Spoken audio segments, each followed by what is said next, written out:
Bonjour, c'est Ludovic Leclerc, votre analyste pour Belgian Investor. Voici la mise à jour en vidéo de mon avis concernant le pétrole Brent.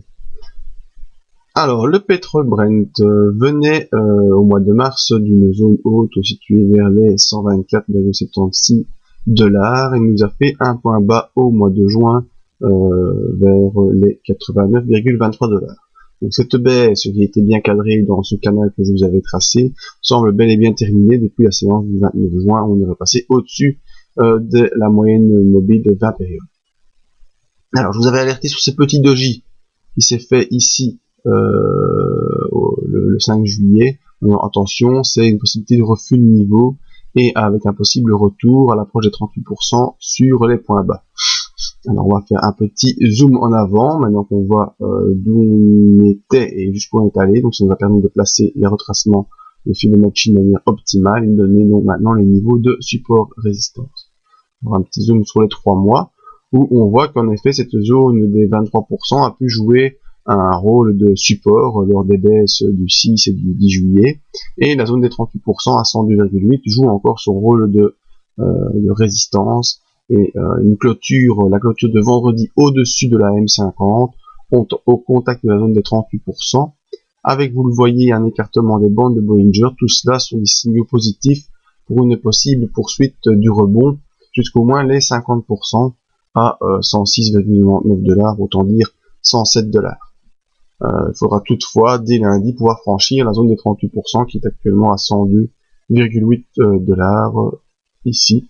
Cette petite bougie de vendredi, elle est assez sympa, bien calée au-dessus de la M50, c'est un bon signal. Donc la M20 commence à se redresser, les bandes de Bollinger vont en s'écartant, tout ça sont des signaux positifs.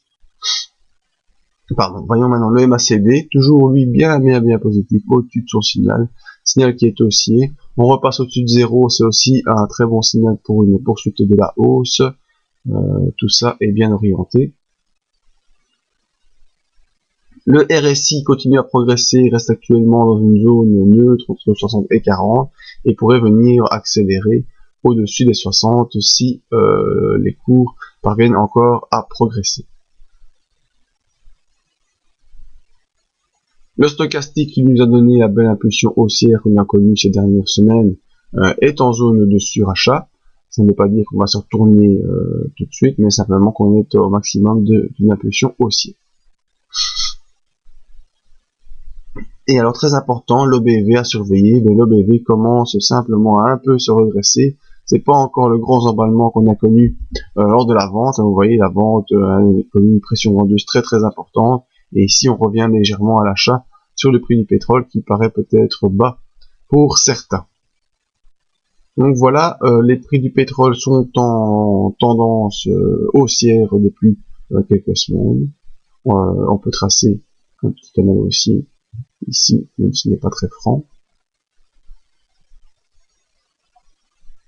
Voilà, notre petit canal haussier qu'on va peut-être continuer à suivre la semaine prochaine, avec un objectif pour la semaine prochaine de rejoindre ici les 50% à 106,99 $.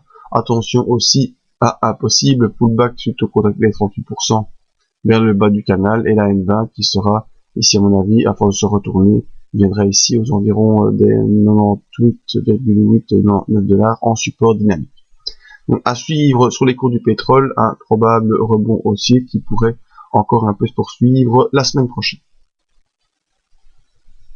Voilà, pour obtenir d'autres avis sur des indices ou des matières premières, je vous invite à nous rejoindre sur le site, ainsi que vous nous demandez vos analyses techniques et des petites possibilités de formation. Merci à tous et à bientôt.